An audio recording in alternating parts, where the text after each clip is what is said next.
Paragold has luxury homes' largest selection of outdoor furniture, lighting, decor, and more. Access more than 2,000 of design's best brands with beautiful all-weather pieces in every style, from traditional to modern. Plus, enjoy free design services and full-service delivery on most items. Shop in-store and online at Paragold.com. Paragold. Luxury lives here. This episode is brought to you by SoFi, the all-in-one finance app where you can bank, borrow, and invest. It's time to achieve your financial ambitions. Earn more on your savings with a SoFi Bank high-yield savings account, ditch your high-interest credit card debt with a SoFi personal loan, or start investing on an easy-to-use platform with SoFi Invest. Wherever you are on your financial journey, SoFi's got you covered. Learn more at SoFi.com/SXM. Hey, it's Ryan Reynolds here from Mint Mobile. Now, I was looking for fun ways to tell you that Mint's offer of unlimited premium wireless for $15 a month is back. So I thought it would be fun if we made $15 bills. But it turns out that's very illegal. So there goes my big idea for the commercial. Give it a try at mintmobile.com/switch. Upfront payment of $45 for 3 months, $90 for 6 months, or $180 for 12-month plan required. $15 per month equivalent. Taxes and fees extra. Initial plan term only. Greater than 50 gigabytes may slow when network is busy. See terms. Hey, weirdos. I'm Alaina. My name is Ash. And this is Morbid.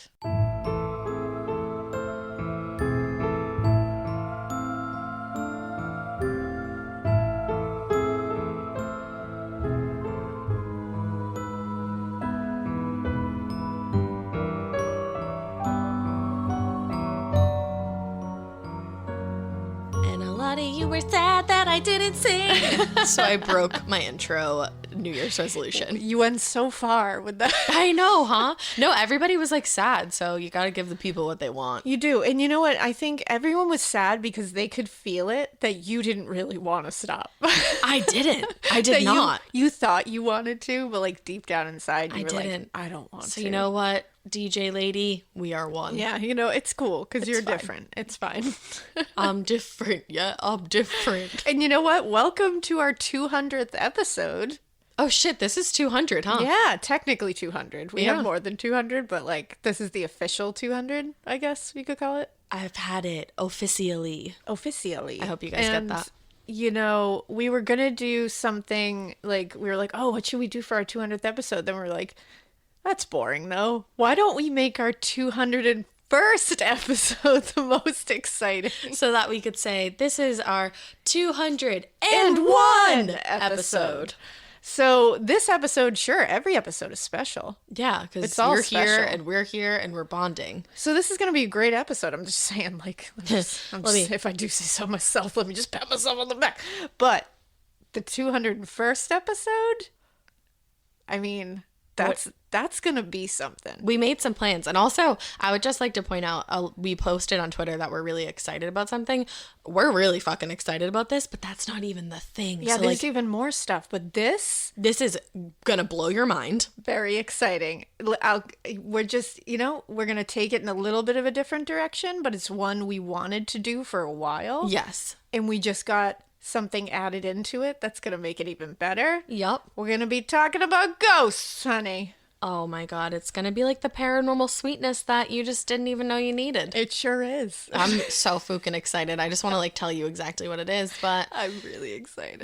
Just make a cup of tea and watch a show and live your life. It's going to be fun. Okay. It's going to be a lot of fun. So we'll see you then, but... We'll see you in a few days for that one, so get ready, because we're really excited. I can't wait. Oh, switching gears really quickly. If you go to shop.morbidpodcast.com and you want to get the annual Congregation of the Covens t-shirt, those are on pre-sale right now. Woohoo! Yay. Really cool shirt. Yeah. It's all fun. I'm really good at transitions. Yeah. Just shirts. Get that. I don't think we really have... Oh, you know what? We want to do a shout out to somebody who did us... the most solid of solids. The solidest solid of 2021 thus far, because let me tell you, there really hasn't been so much. So we have been, I think we mentioned a couple of episodes before, people have found out that Ash has a TikTok now.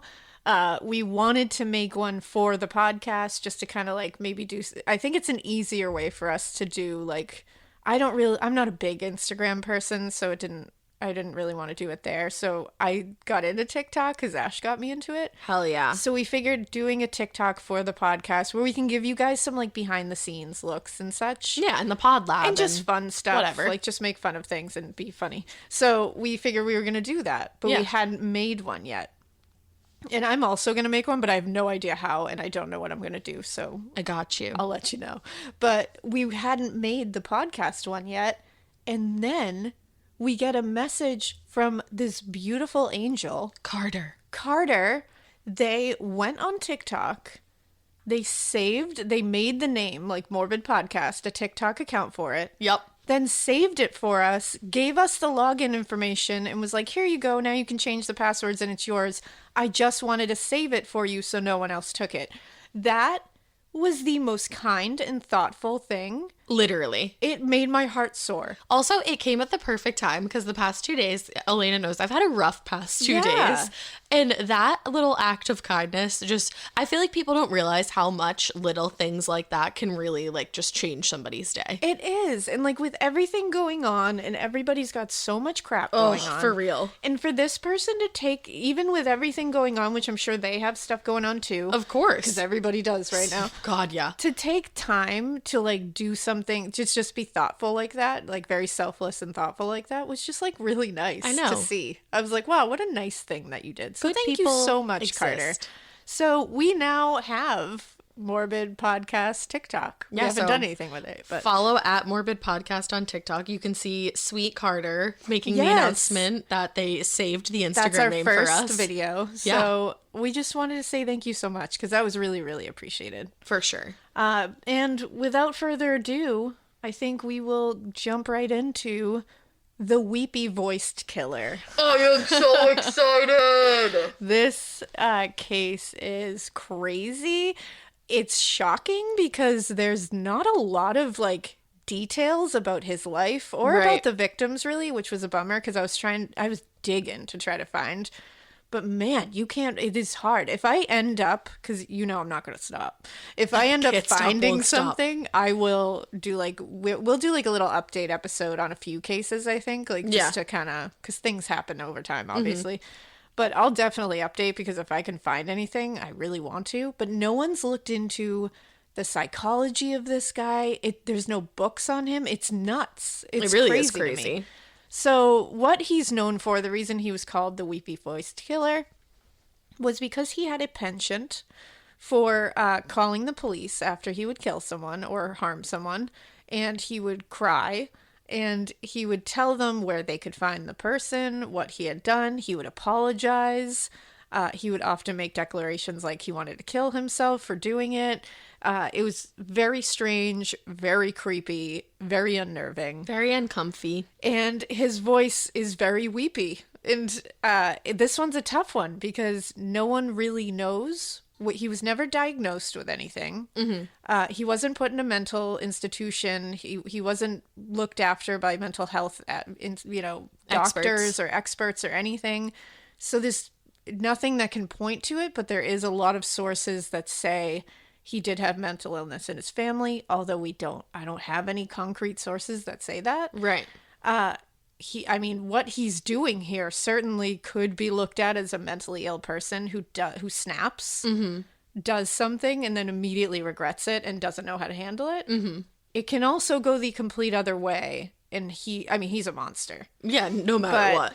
It can go the other way of him being completely sane and doing these things and then getting joy out of reporting them and acting remorseful. And some of them almost, like you said, it could totally go both ways, but some of the calls are so over the top, and very over the I top. could see like some asshole killer being like, oh, this is gonna be kind of hilarious if I do this. That's the thing. And when you listen to it, I will play the recordings. So just letting you know up front, there will be the recordings of him like crying into the phone.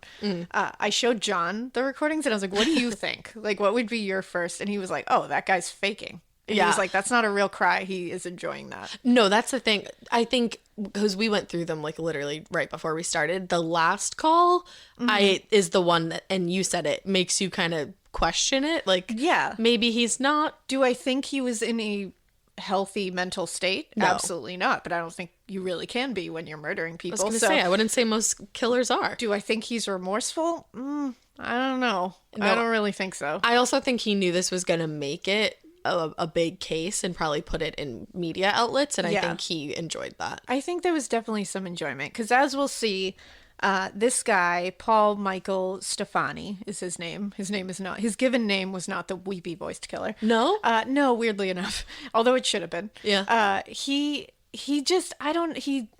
always says in the recordings, like, you know, why come and find me? Why can't you catch me? Like, make me stop. I want to stop.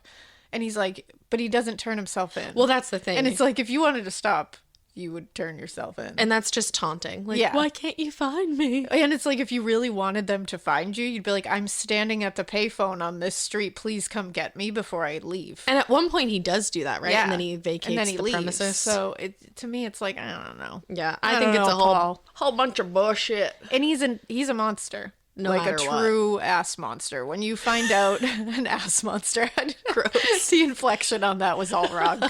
But you know what I mean.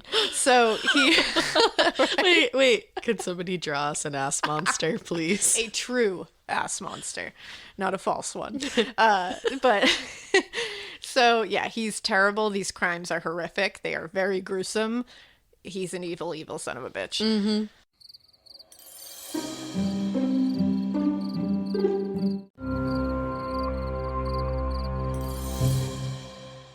So let's start with what we do know about him. What we do know about him was that he was born September 8th, 1944 in Austin, Minnesota. I think that makes him a Virgo, but I'm a double check. I think you're right. I think I am. Yeah, because... Actually, yeah. Yep. He definitely is. He a Virgo. Suffering from dry, tired, irritated eyes? Don't let dry eyes win. Use Sustain Pro. It hydrates, restores, and protects dry eyes for up to 12 hours. Sustain Pro. Triple action dry eye relief. Hi, Ryan Reynolds here for Mint Mobile. Are you looking for a beach read this summer? May I suggest your big wireless bill? It's got suspense, mystery, a slightly flat, emotional arc, and a shocking twist where you realize you've been overpaying the entire time. Fortunately, though, Mint's story is better. Every plan, $15 a month. Even unlimited. That's it. Happy ending. Zero tears. Give it a try at mintmobile.com/save. Upfront payment of $45 for 3 months, $90 for 6 months, or $180 for 12-month plan required. $15 per month equivalent. Taxes and fees extra. Initial plan term only. Greater than 50 gigabytes may slow when network is busy. See terms. Still waiting in line? Again? That's time you'll never get back. Save time and money with Stamps.com. Over 4 million businesses have skipped the line with Stamps.com. Join them to save up to 90% off carrier rates from your computer or phone right now. Print postage for certified mail, registered mail, and packages in seconds. Then schedule a pickup right from your home or office. For a limited time, go to Stamps.com and use code PODCAST for a free welcome gift. Taxes and fees apply. He was the second oldest of 10 children. Oy. When he was 3 years old, his mother, his original father, nobody really knows what the biological father was doing, but his mother did remarry when he was 3 to a man who, again, we don't know a lot about, but he claims that he was slightly abusive, nothing crazy. But then, he begins it with, like, nothing crazy, it wasn't that abusive. When we got in his way, he would, like, smack us over the head and like send us flying down a flight of stairs. Yeah, and you're like, oh, nothing crazy. Good. Pretty intense. I'm glad it was nothing to be alarmed about. It's actually like such a thing, though, if you've experienced childhood trauma to like underplay it. It's so true that you're like, oh, nothing crazy. Yeah. And then you're like, oh, wait, actually. Because he's probably like, this is what other kids experience, right? Like, right. Because what parents do. You don't know anything else. But one thing that we do know about that family and that household is that it was termed a million different times in a million different sources as deeply religious. Religion dominated that household, which can have effects on kids, as we've seen many times, almost in every case. You know, it's like, I forgot what I was going to say. It's like too much of a good thing. Yeah, too much of anything bad. is not good. Yeah. You know? So it's, and when it's deeply religious, you're like, oh boy. That's not good. So it was not good in this situation. Not a lot is known about his high school years or really how he was as a kid. Yeah. Which sucks. I would love to like do a full deep dive on this I'm case. also like, who decided to not to not look into tell anyone what happened. What the hell's going on? We have so much information about so many random people, but this guy we don't. You know what? I will say, I think maybe, this was during the time that I believe Otis Toole was working. There was a couple of other ones going around. I say working. I'm like working. Clocking in 9 to 5. Thing. So I do believe he got overshadowed by a lot. And I think this just wasn't. And also the fact that these murders and assaults went cold a lot of times because they didn't have a lot of information on him until the end. Right. So maybe it just got looked over, and it's crazy that it did. It's sad. But he did, after high school, he moved to Minneapolis. He worked as a shipping clerk. He also worked as a janitor at a hospital. He got married at one point to a woman named Beverly Linder. Not much is known about it, but he did have a daughter. Bev, where are you at? And they divorced, and he just straight up abandoned his daughter. Never saw her again, never talked to her again. So already it's like... Awesome. Seems like a good guy. For sure. Yeah. He only went about his Weepy-voiced killing spree between 1980 and 1982. So it's a very short period. Pretty brief. He worked his killing nasty ways in the Minneapolis-St. Paul area. Yep. So let's go to New Year's Eve, 1980. Okay. This is when 20-year-old Karen Potack, she was a student at Stevens Point University, and she was going to be out in the Twin City area celebrating with her sister and her friends, New Year's Eve. Yeah. They were going to be going to a bar, I believe off of University Avenue. They spent the night there. They were dancing, having fun, drinking champagne. They hit midnight in the bar, but then just after midnight, somehow... she wandered off without her friends and her sister knowing that she had left the bar. She actually walked out of the club alone. She wasn't wearing a coat. She was still holding a glass of champagne when she walked out. She was just feeling real good. The temperatures were below freezing that night, and there was snow on the ground. Oh, jeez. And she was very, very drunk. I was going to say she had her drunk blanket on. Yeah, she was. Yeah, exactly. So she wandered out there. She's just walking down the street, stumbling down University Avenue. Lots of people around because it's New Year's Eve. Yeah. So again, it's not like abandoned or anything like that. And she happened to walk through an alleyway. Oh, God. Yeah, and she stumbles into this alleyway, and when she does this, a man in a car pulls up. Now, this man in the car is in this nice warm car. He's got his heat blasting. He sees her without a coat, and he rolls down the window and he says, do you want me to take you wherever you're trying to go? It's freezing out. I have heat in the car. Wherever you're trying, do you want me to bring you home? I'm so helpful. Now, Look at she me. is drunk and freezing, and she's, of course, going to be like, you have heat? Cool, I'm going to get in the car. Yeah, let's get it. So she gets in the car. No. That's the last time she's seen. And then 3 a.m. that night, so only a couple of hours later, yeah, police receive a phone call. And I'm going to play it for you right now. No, thank you. Yes, please, this is an emergency. Please send a squad to Cass Butler Road, Molenberg Manufacturing Company, machine shop. Please, there's an ambulance too. There's a girl hurt there. Can you tell me what happened to her? Just hurry. She's laying on the ground in the back by the railroad tracks, by the engine. Hurry. What's the address? I don't know. Who are you? So, what the fuck did he say? You got a transcript over there? I do. So I'm going to let you know what he said because I know it's hard to hear I literally heard the mambo, the coffee machine. I was like, what?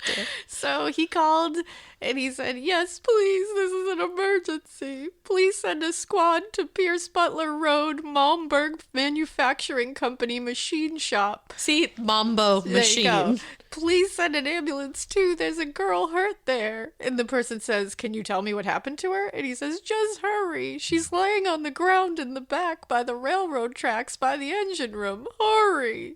And they say, what's the address? And he says, I don't know. And then they say, who are you? And he says, click. He says, click. So he says, click. He says, absolutely not. You know what it is for me? Like the youngins say? For me, it's the, I don't Oh no. Yeah. She's like, come on, bruh. And also it's the who are you? Click. Like that's Like, oh, no, too many questions. Yeah. And it's like, all right, if he's really having a breakdown, is he really going to take that who are you and be like, oh, click? No, like he'd say something. I feel like he would at least, I don't know. Again, I don't know. I've never been in that state of mind. So they obviously got that call and immediately were like, okay, so we got to just send someone out there because what the fuck? We don't know who the person is, who the victim is, what's going on. They just say she's hurt. We can't just ignore that. So police and ambulance go to the Malmberg Manufacturing Company machine shop, which is completely deserted at night. Spooky. She would not have been found if he did not call. Wow, that's crazy. Yeah. And they find Karen Potack. She is laying in the snow by the railroad tracks. She's completely naked, and she has been beaten extensively with a tire iron. Oh, man. Her skull has been split open, and her brain was exposed. Jesus. She was still alive. What? She was still alive when they found her. Officers said it was the worst scene they had ever come across. They said her brain was literally exposed. Her skull is split into two and they can see her brain and she's alive. She was rushed to the hospital. She had emergency life-saving surgery and she lived. What the fuck? Yes, she lived. She lived? Now, she obviously had a great amount of brain damage after that. Okay, but wait, bad bitch alert. She lived. Wow. She lived. And I couldn't find anything on like what she's doing today. Being a bad bitch? Just being a bad bitch. Unfortunately, she also didn't remember a damn thing. So, I mean... that is both unfortunate and also very fortunate. Honestly, I was thinking that. I was like, it's, it obviously sucks because you'd love her to be like, here's what he looked like. Here's what is... I'd rather not remember. But you don't want her to remember. No. I don't want her to have that memory. I'm glad that she's like, yeah, I went to a New Year's Eve party and that was the end of that. It's like, good. Yep. Happy memories for you. Yeah. So don't listen to this because you don't need to know what happened. No. There was no clues, no evidence, no clues. They had nothing to go on except that phone call, and that's it. That's wild. And the fact that he didn't leave, I mean, also, this is the 80s, but he didn't leave anything behind to give, like, any kind of clue, says to me, this is not him just snapping. Yeah, because this it's is like, premeditated. he didn't leave anything for them to pick up. Because he's also, I mean, it sounds to me like he was driving around looking for people. It really does. Like... I mean, there's definitely a couple times where you're like, he just got lucky finding someone, but it seems like I don't know, he always has something to do it with. So... Right. But that's, so then, unfortunately, no evidence, no nothing. She can't really tell you anything. There's no witness statements to say anything about this guy picking her up. That's it. So it kind of just, that's it. They can't do a lot about it. So come June 3rd, 1981, so months later, 18-year-old Kimberly Compton had just graduated high school. She was from a very small town in Wisconsin. I think... I saw that it was less than 1,000 people lived in this town. Damn. So a village. Literally a village. A little hamlet, if you will. And she had just graduated, small town girl, looking to get the hell out of there. Yeah. She wants to go to the big city. She wants to move on. She wants to start a job. She wants to meet new people. Like, she's ready. She graduated. Here I come, world. All right. Now, she moved to St. Paul hours before she came across Paul Michael Stephani. No. Now, she had literally got on a Greyhound bus, packed her bags, got on a Greyhound bus, was going to St. Paul, dropped at the St. Paul bus station, the Greyhound station. She puts her bags in locker 750 at the bus station, and she's like, I'm hungry. So she walks across the street where there's this diner, Mickey's Diner. She gets the special, and she sits down and starts eating. And she's eating alone, and a few booths away from her, there's a man enjoying a cup of coffee alone. He takes a notice of her, and he walks over and starts talking to her. And she's like, why don't you sit down and join me? Because she's like, I'm already making new friends. Oh, she's nice. Wait, sorry, how old was he? At this time, he was in his 30s. I believe he was 38. Oh, okay. So, you're brand new to a town. Yeah, whatever. I could see him coming across. It's that Minnesota accent is very friendly, so I could definitely see that. So he sits down, they start talking. She mentions that she is brand new from Wisconsin, can't wait to start things. And he's like, oh my God, I can take you around and show you the sights. No, thank you. And she's like, that's awesome. So she's like, absolutely. So they finish their meals, they keep talking, and they leave together. And witnesses at the scene, staff, and people in the restaurant said they saw this entire interaction. They watched them leave together. Yeah. This is when, no one saw her after that. Of course. Now, this is also when a group of teen boys come across a body a few hours later. Oh, no. Really quickly. Hours later. Really quickly. It was next to a freeway construction area, and it was in like a wooded area, secluded. This woman was laying face down and had been stabbed in the chest quite a few times with what police believe to be an ice pick. Ay. This is important because this is a very odd choice and rare weapon to use. Not many people are just, besides, like the guy from I Know What You Did Last Summer, really running around with an ice pick. No. There's another movie that they use an ice pick, Basic Instinct, I think it was. But yeah, it's not a weapon that's used often.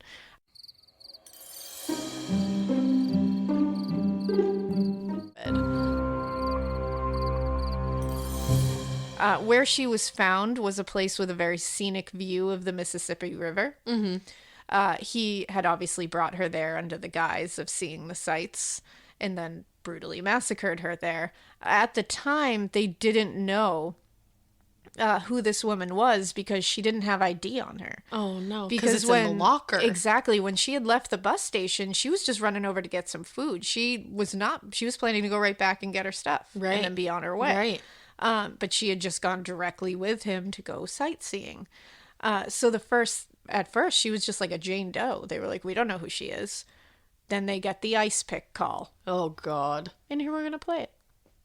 You find me, I just stabbed somebody with an ice pick. I can't stop myself. I keep killing somebody,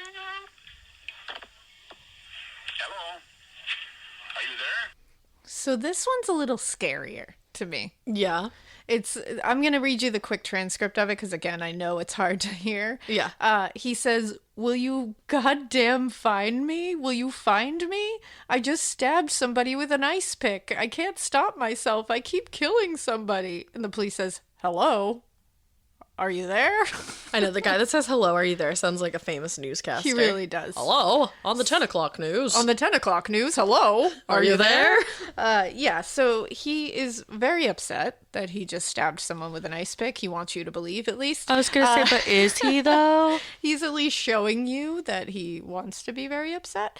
So when they get this phone call, that's weird because... Correct.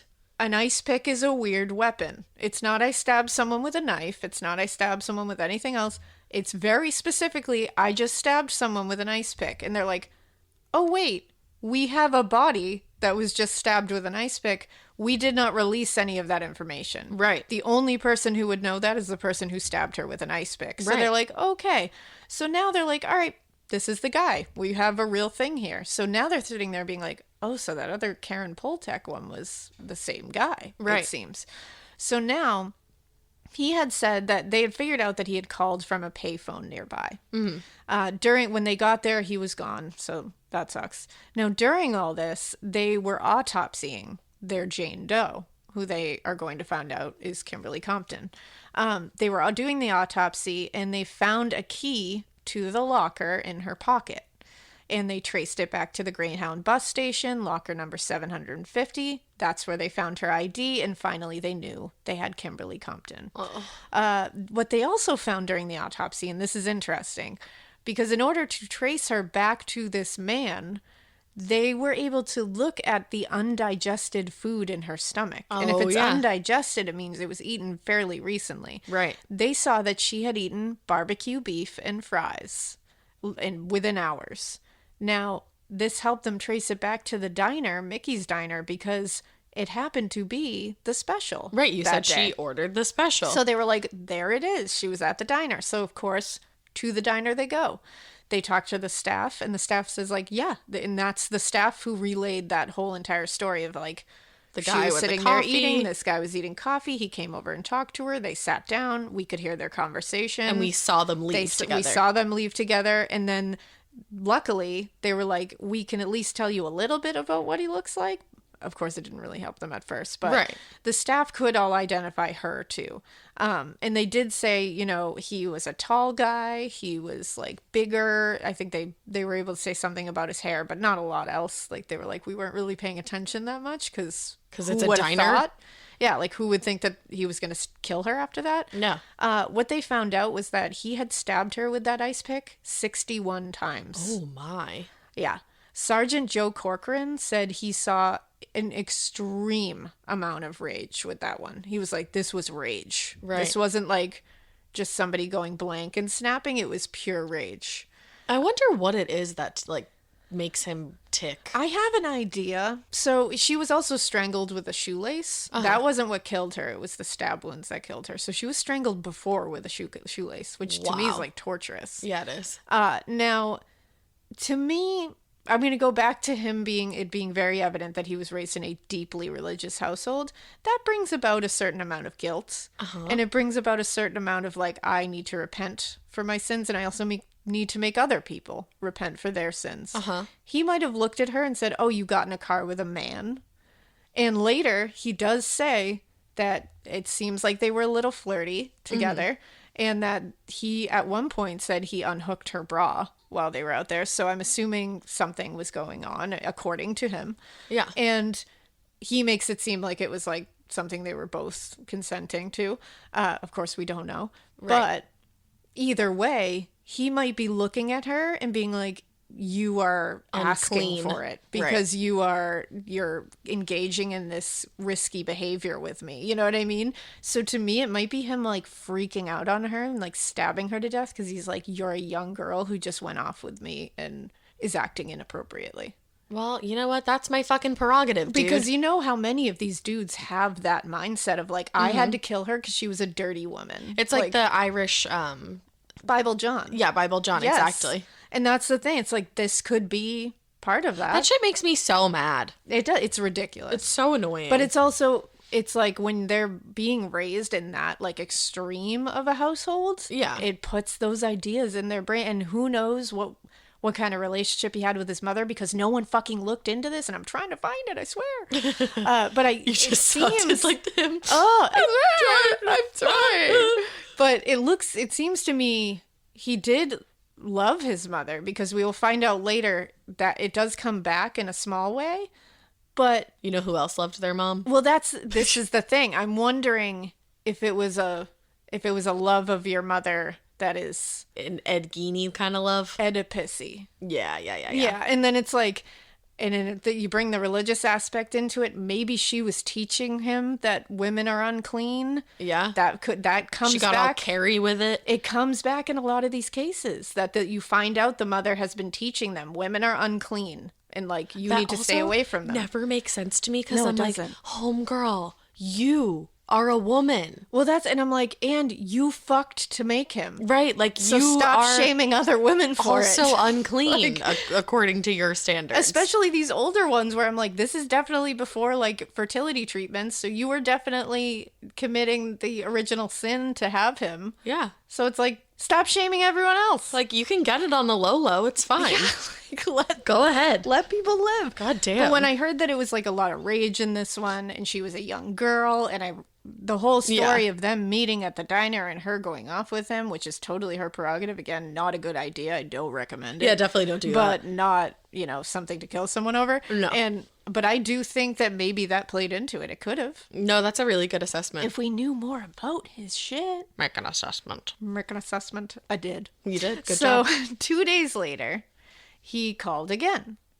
And he's apologizing. He's admitting to killing Kimberly Compton. He mentions her by name.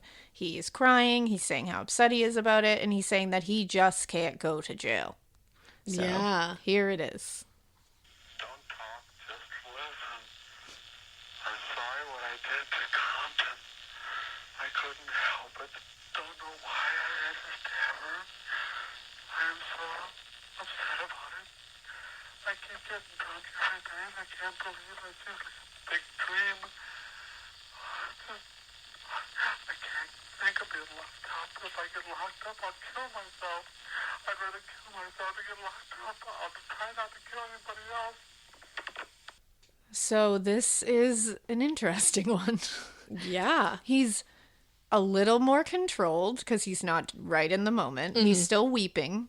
He's still upset. Kinda. He's still at least trying to imitate someone weeping. And he's still upset, but he's not as like, I just did it. Right. It's not so a little bit later. Out of control. But what he says there, in case you couldn't understand all of it, was in the first part, if I was a 911 operator and I got, don't talk, just listen, I would be like click. Yeah, that's jinx. Which is why we are not dispatchers. No. Because holy.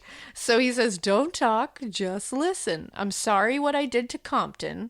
I couldn't help it. Don't know why I had to stab her. I'm so upset about it. I keep getting drunk every night. I can't believe it. I did it. It's like a big dream. I can't think of being locked up. If I get locked up, I'll kill myself. I'd rather kill myself than get locked up. I'll try not to kill anybody else. Okay, first and foremost... He fails, by the way, that he does not do that. Yeah, spoiler alert. First and foremost, though, the use of the word dream versus the use of the word nightmare? Yes. Weird. It's all a big nightmare is what you would think. This is all a big dream. Like, yeah, a big dream of yours that you've been thinking about for a while because you've always wanted to kill people. Like, it really feels like a dream to you? Are you sure about that? Poor choice of words, but I feel like that was intentional. Now, this one was done 8 days later, and he also made another call where he was correcting something that the media got wrong about the case. Oh, I remember that. I don't have that recording, but... See, that's another thing. It's like, yeah, if you're so distraught and upset, why the fuck are you reading about the cases in the media? Exactly. And that's the thing. It's like, if you're correcting information, come on. And clearly you want it out there in the quote-unquote correct way. Exactly. And at this point, they're definitely connecting the two cases because they're hearing these voices, and it's the same exact thing. This is weird. It doesn't happen all the time. No. So they're like, oh, I do remember that. So they decided, you know what, we're going to release a portion of this to the media so people can hear the voice and tell us if they recognize it. Now, the media, immediately, he was deemed the weepy voiced killer because... Why? I don't know. So weird. I don't really know, but they should have called him the crybaby. That would have been so much better. Crybaby. I do love the weepy voiced killer though, because that's just like me. Yeah, I like the crybaby. So people heard this on the news, and a staggering amount of people were like, I know that voice. Yeah, that's so weird. And then like they got like hundreds. I think they got 100 different people that said they knew who this voice was. They looked into every single one of them, and none of them panned out. They were like, I saw this movie one time. It's got a scarecrow, and a girl with red shoes, and this lion, and he sounds just like the fucking lion. Sounds like him. You guys know that guy? So crazy. Doesn't he sound just like that? He really does. No, he really does. He just needs the noive. That's what he needs. If I only had the noive. So, oh, don't you know? Don't you know? So, yeah, so none of them panned out. So apparently everybody thinks they know somebody who would kill a lot of people and would also cry about it to the police. So awesome. That's something new we learned in this case. So that's fun. That should teach you something about yourself. That really should. So 2 months later, after this, a guy named Alan Lopez, he gets in trouble because he is holding his entire family hostage in their home. Oh. He had killed his parents and his sister, apparently in a very brutal way. I looked into it, could not find a lot about it, but there is a news story about it. Police had arrived at the home, and they were basically negotiating a hostage situation. So they were stationed outside his home trying to talk to him. And at one point during, I believe, like a couple of hours they were out there, at one point, he said he was the one who killed Kimberly Compton. Weird. So they were like, oh shit. So he was arrested and he was found guilty for the family annihilation. But he was placed in a mental facility. Mm-hmm. A mental health facility, excuse me. And they were like, we got to question this guy. He admitted to it. Let's go talk to him. Well, before they could question him, he killed himself. Oh no. Yeah. He was never questioned. So that sucks. So on March 19th, 1982, retired Detective Earl Mills actually returned to the force for one day out of retirement to release the case files for the Weepy voice killer. Wow. Because he said that he wanted to connect Alan Lopez to these crimes. Uh-huh. But so they still think this might be the guy. They're like, because we didn't get to talk to him. We haven't ruled him out. He admitted to it. Let's see what we can look. So they see that on the day that Kimberly Compton was murdered, he was actually checked into a mental health facility for like treatment for a while. So they're like, oh no, like he was in there. That means he can't do it. That's a bummer. Like, not our guy. But the reason that Mills came out of retirement was to try to nail this guy. So they look further into it and they suddenly see that, wait a second, he was given a day pass out of the facility and he had left that building on that day. Oh, shit. Yeah. So now they're like, oh, shit. So then they look into Karen's attack. Right. They look back on it. He was in jail on the night of Karen's attack. He could not have committed that attack. Yeah, I love that. I also was An like, attempted oh, murder. shit, when I know who did it. Oh, shit. I'm like, oh my God, no way. But still, it's crazy. And so on her attempted murder on New Year's Eve, he couldn't have done it. They know that these are clearly linked. Like, it's the same voice. It's the same guy. Right. He knew things that no one else would know. So it ruled him out because he just couldn't have attacked Karen. It just didn't match up. So that was that.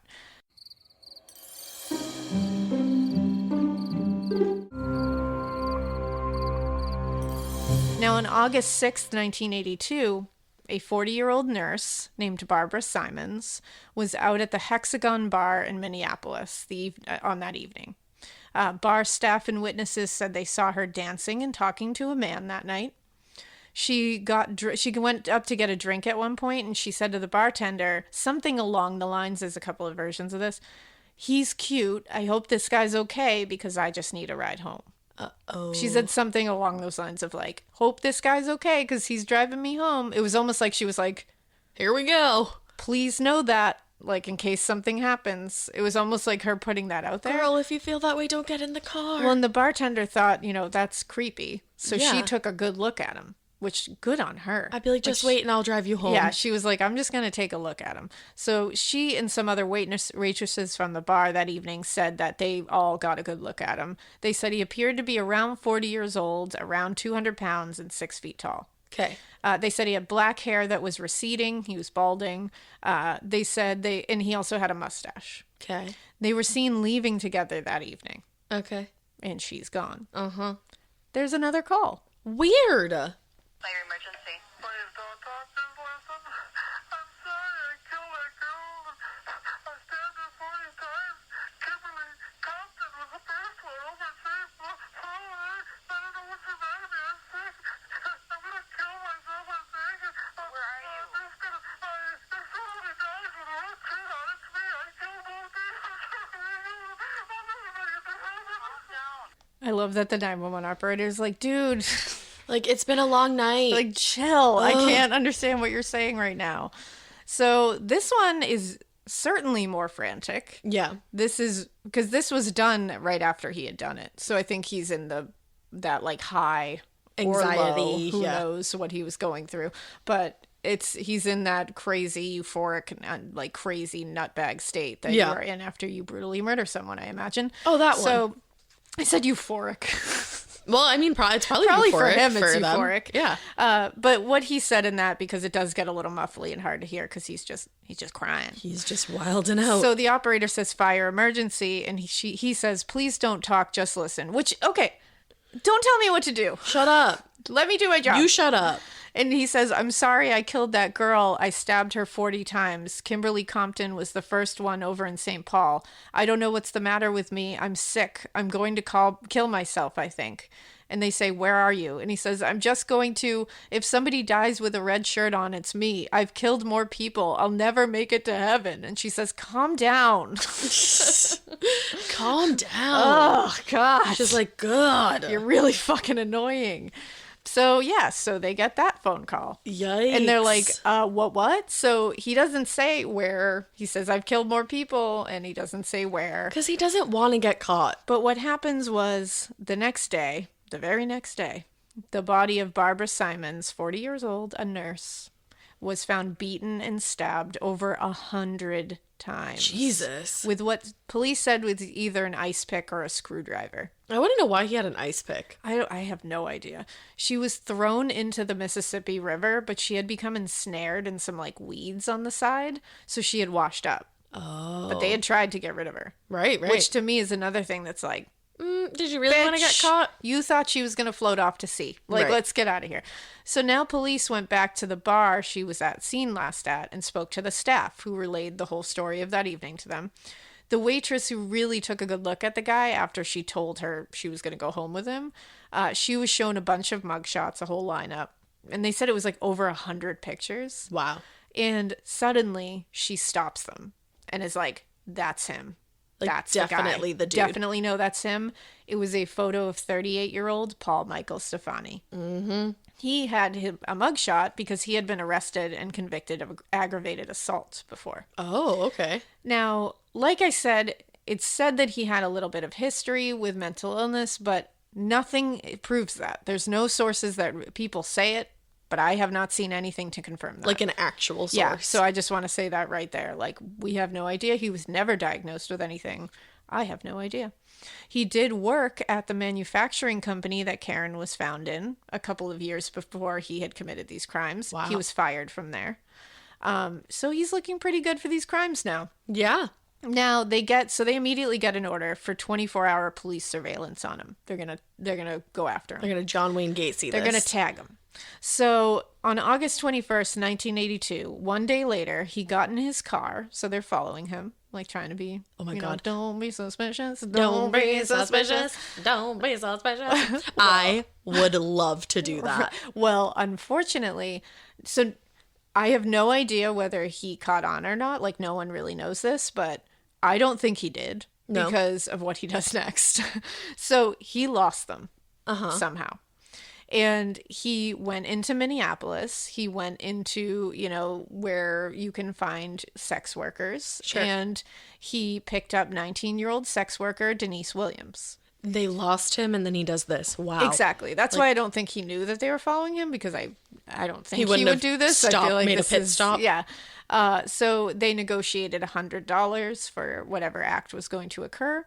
He brought her back to his apartment. They engaged in a sexual act. And he offered to bring her back to the place where he had picked her up. Mm-hmm. So she was like, cool. So they start driving. And she immediately starts getting freaked out because he was not going the right way. Mm-hmm. She also said he began talking about his sexual fantasies with her, and it was creeping him out. Like she was like, all right, like, it's done. Like, we had the sexual fantasy by. Like, get over it. She said she was just getting uncomfortable. And then he drives into a pitch black road with like no street lights. Oh my God, this poor girl. Yeah. And she starts freaking out and she's like, where are you taking me? And he's like, everything's fine. I'm just taking a shortcut, which they are never taking a shortcut. No. Never. There are no shortcuts. Everything is long. It's a long cut. Everything in the world takes forever to get to. Deep cut. There's no shortcuts in the world. No. None. So if anybody tells you I'm just taking a shortcut, tell them, no, you're going to fucking murder me. I know it. Hop out of the car. Alaina told me. Skirt. Alaina told me there's no such thing as a shortcut. There's no such thing as a shortcut. They not. all say that. Don't worry about me taking you into this weird wooded area. It's a fucking shortcut. Do you know what's really funny about driving with me, though? I think I know all these shortcuts, and I know you do. always tell me, this is fucking longer. I do. And then Annie the other night was it's like... always long. Annie was like, I'm taking, like, a different way, because you take the longest way. And I was like, no, I don't. I know a shortcut. You don't. And then she got home before me. Exactly, because there's no shortcuts. So I am evidence that there are no fucking shortcuts. And you know what? It's fine. Everything takes forever to get to, and that's fine. Let's all just accept it. Never accept a shortcut. No, just listen to Morbid Podcast on your deep, long cut. Yeah, that's what we're here for. We're here for your long commute, not your shortcut. Duh. So don't take one. Either way. Denise also knew that there is no shortcuts. Just went off. Because she's very street smart. She has been, which this like hurts my heart, she has been a sex worker since the age of 13. Oh my gosh. So she had been on the streets for quite some time. She knew this area. She knows how to get back to where she was. She knows the shortcuts. She's like, dude, no. And she also knows dudes like this who are going to try to hurt you and try to scam your ass. So she was like, I know what's going on here. So she immediately starts looking around. She sees a glass bottle on the floor. And she's like, and she just looks at it. And she's like, all right, that's there. Cool. So that's good to know.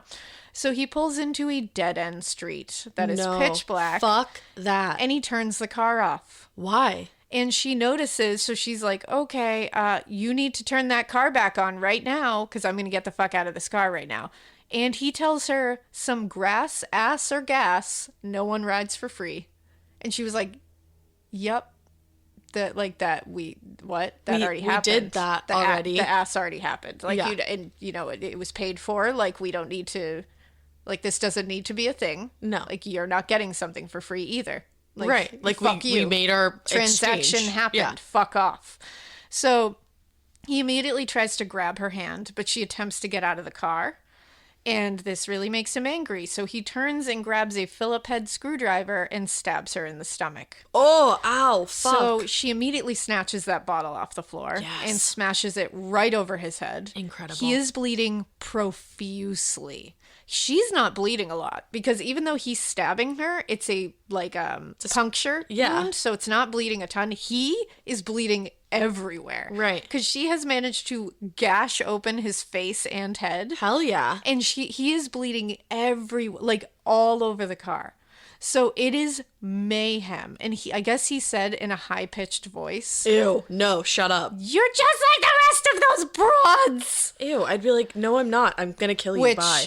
To me, is the evidence you need to say he has something against women, and this is something he does. Yeah. Because he's saying you're just like those other broads because she slept with him. Right. And he is shaming her. I think that this is what it is. I swear I'm gonna fucking do the psychology on this dude. I'm gonna write a book. I mean, you have a psychology degree. I'm gonna write a book on him because I really do feel this has something to do with it. It seems like he is shaming them immediately after getting what he wants. Yeah.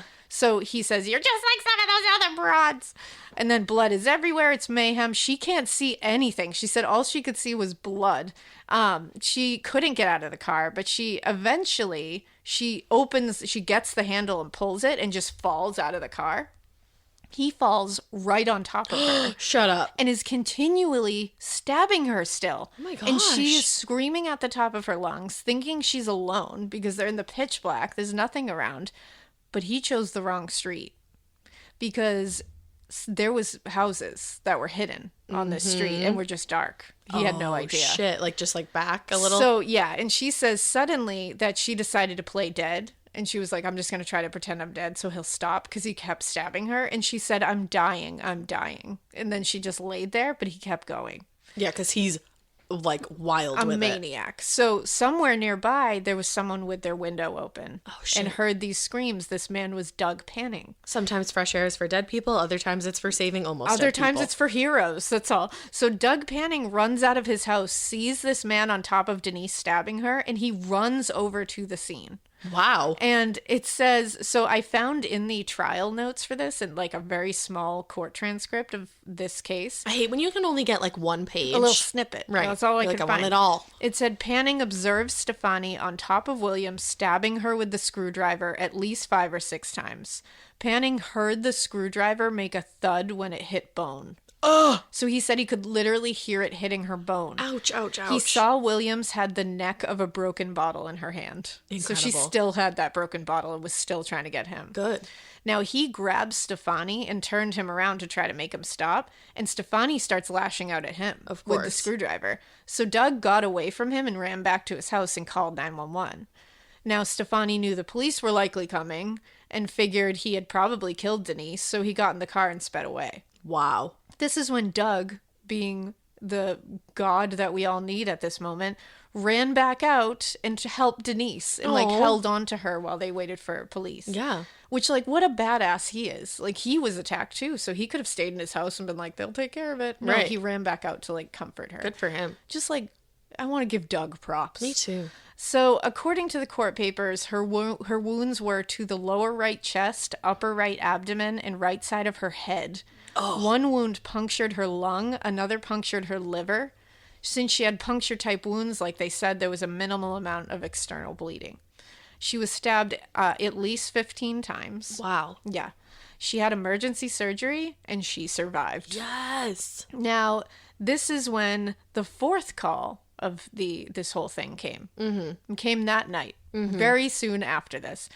And it's not exactly what you think. Where? 1505 Westminster. 1505? Yes. Westminster, what's the problem? I'm all cut up. I got beat up. What's your apartment number? 208. I'm bleeding.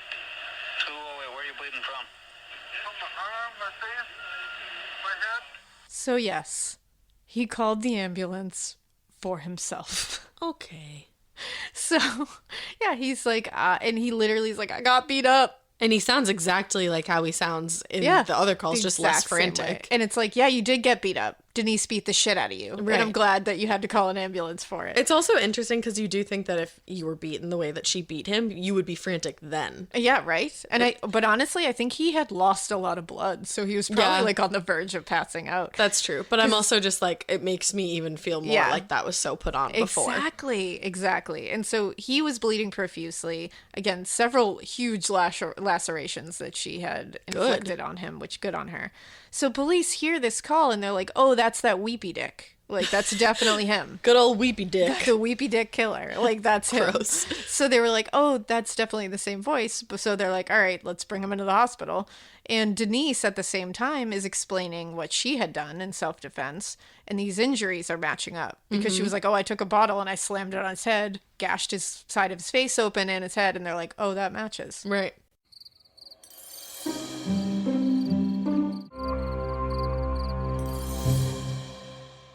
Now, they're also like, oh, wait, this is also the guy that we were following and we lost him. Jesus. So they're like, wait a second. And then this woman is attacked and she shows up with the same injuries that she's talking about, the same injuries she just inflicted on. The essential dining experience is set long before the plates are plated, the sauce is simmered, or the puree hits the pan. It starts with a simple blend that's consistent, purposeful, and precise.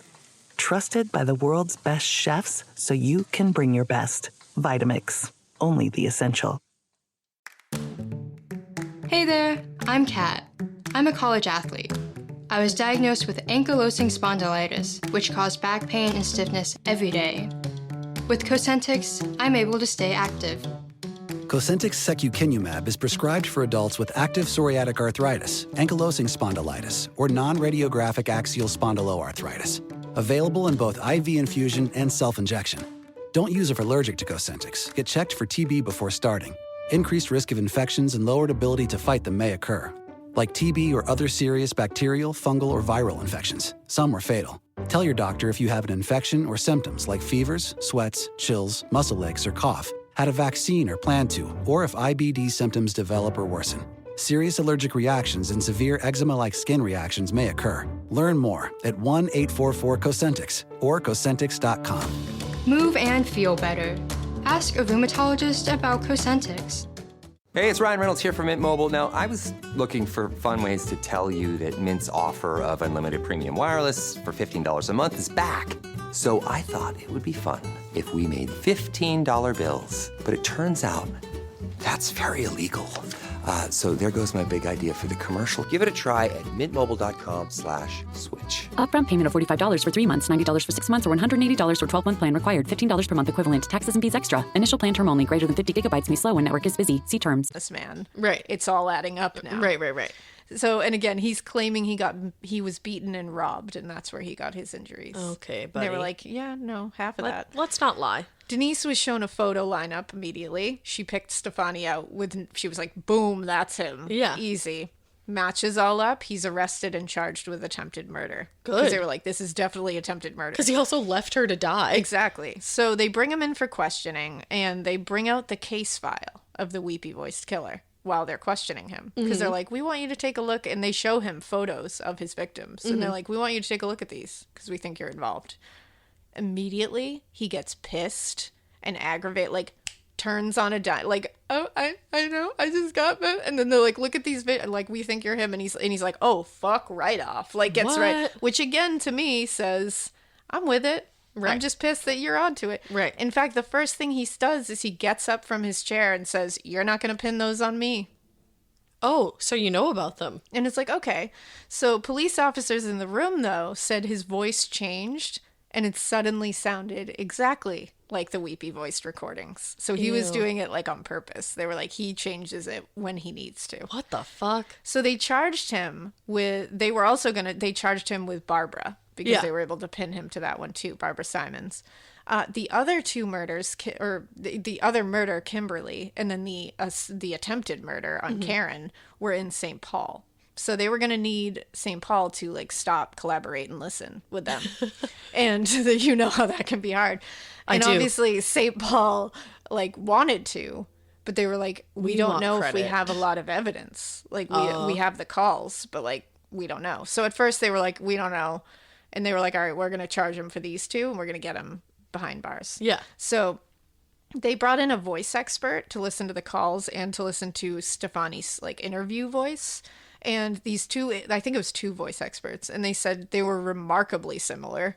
Because it's the same voice. But they said they couldn't say definitively it was the same, which I'm like, so what good are you? Well, I was just going to say, okay, cool. So why did we bring you in today? Because it's like, wait, how much money an hour did you just make to come in here and say the exact same thing that we just said, which is, my, these two voices sound very similar. They just sit there and they listen to everything and they're like, sounds the same. Maybe.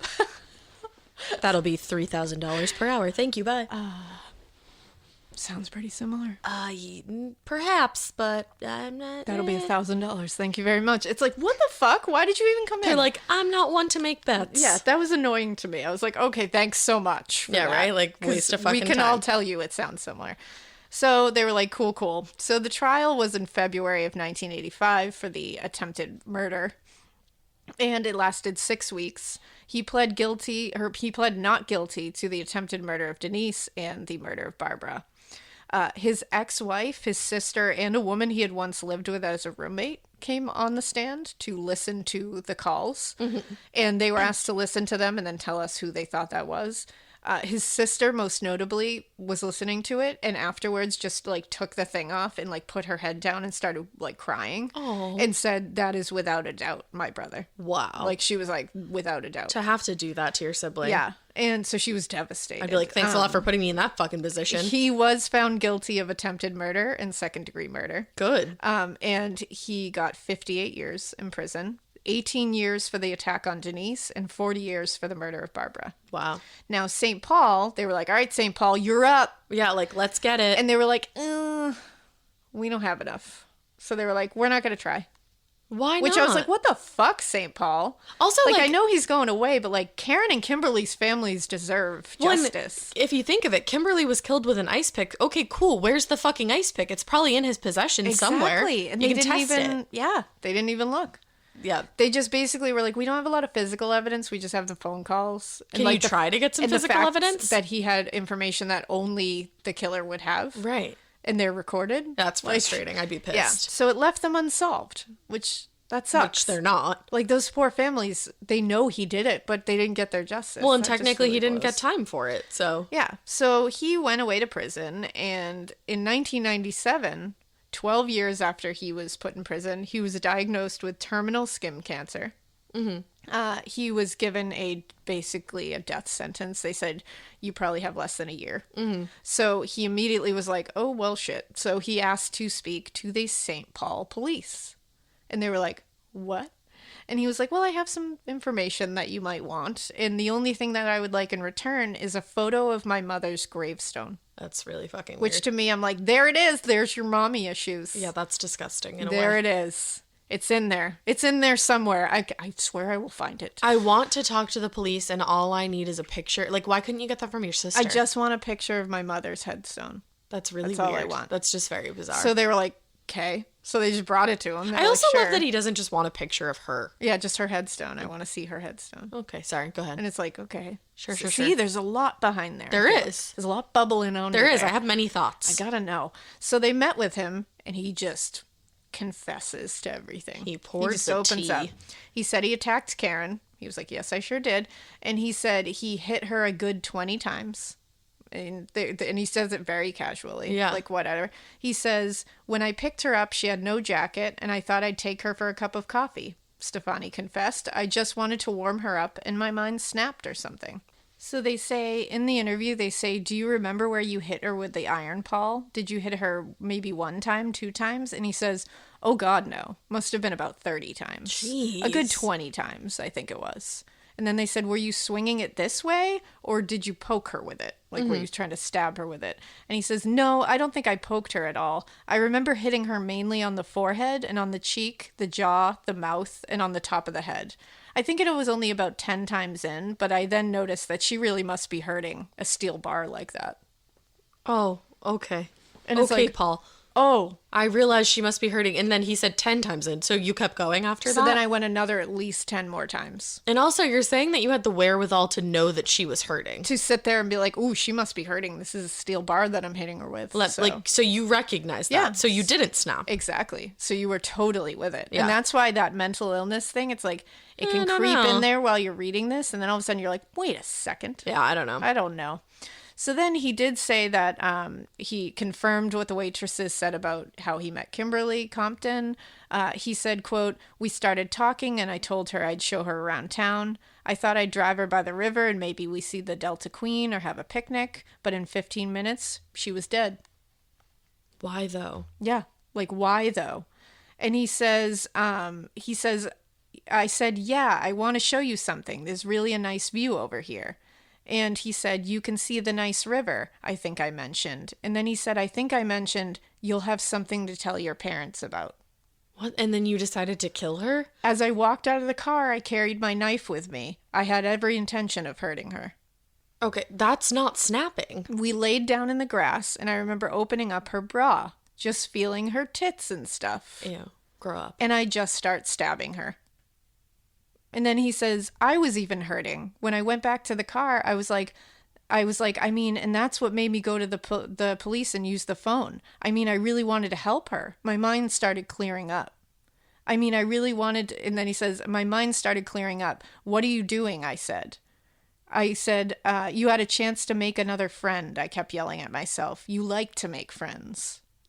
No. I think that's him trying to come off like, I just wanted to make a friend. And it's like, no, you didn't. No, because the fact that you carried the knife with you to the car, like, no. Like, exactly. from the car. It just doesn't make any sense. And then I feel like he said, like, you'll have something to tell your parents about, to be an asshole. Yeah, like, you're going to have something to tell your parents about before I'm going to take you from them in 5 seconds. Right. So fuck right off. No.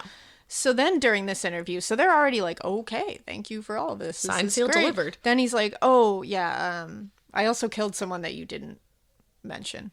And he's like, they're like, what now?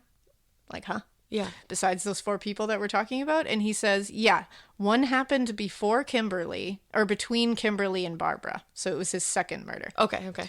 And he didn't have any information about who she was, like couldn't give a name.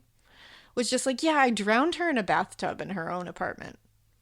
And they were like, oh.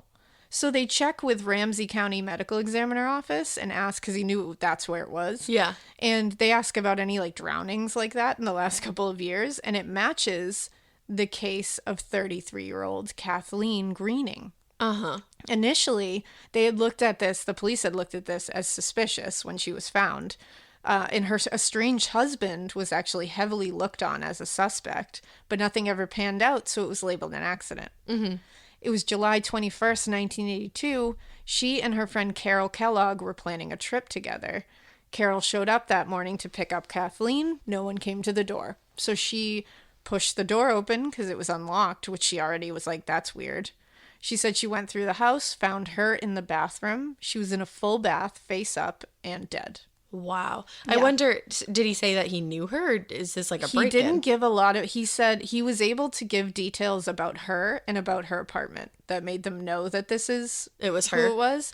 That's so strange because it's so different than the other ones. It's totally no call and a totally different MO. Yeah. But what's weird about this is they had, when they were looking at this like it was a foul play, they had obviously collected stuff from her apartment for evidence. Yeah. They had an address book of hers. And when they looked in it, there was an entry for Paul S. And it was his phone number.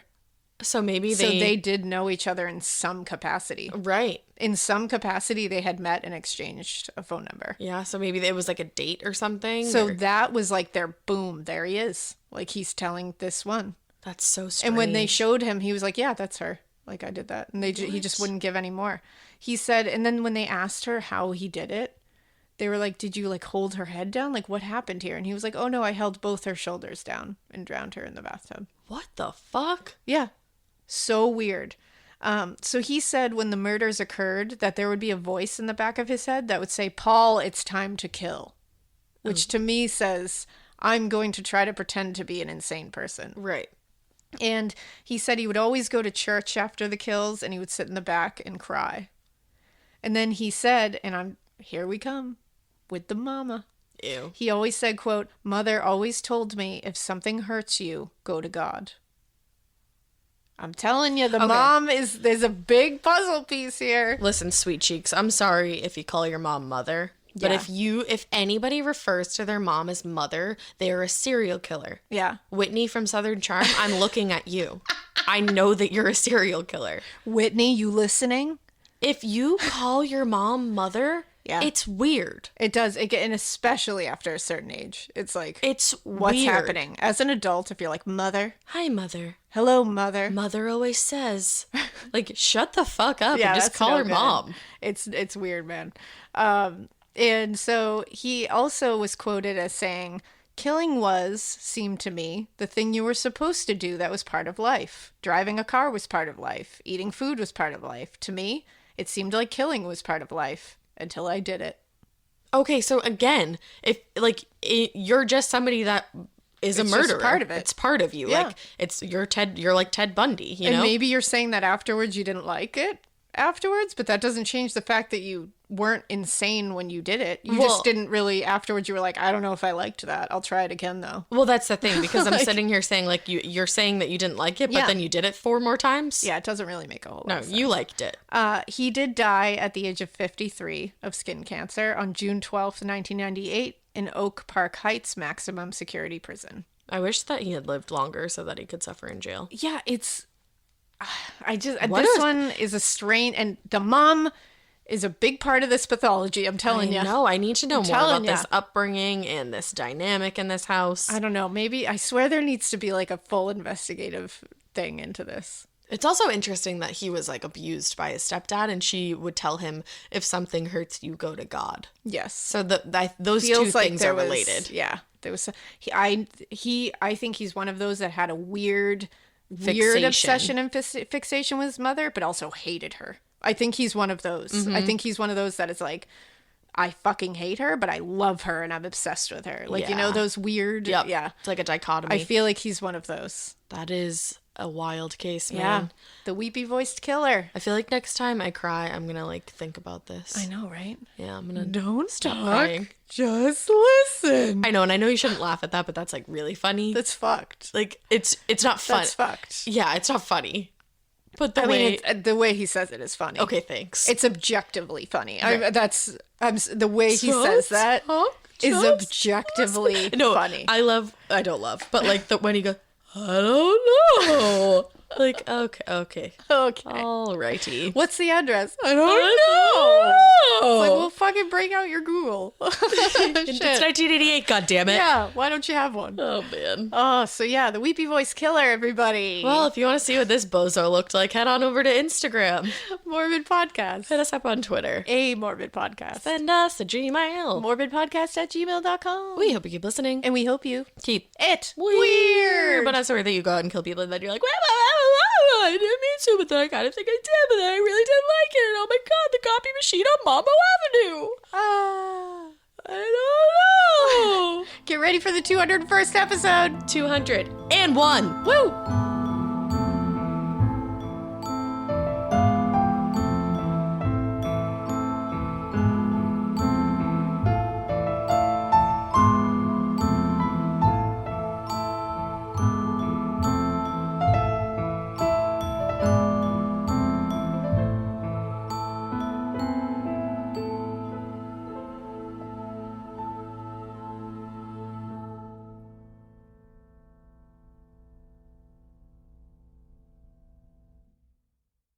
Suffering from dry, tired, irritated eyes?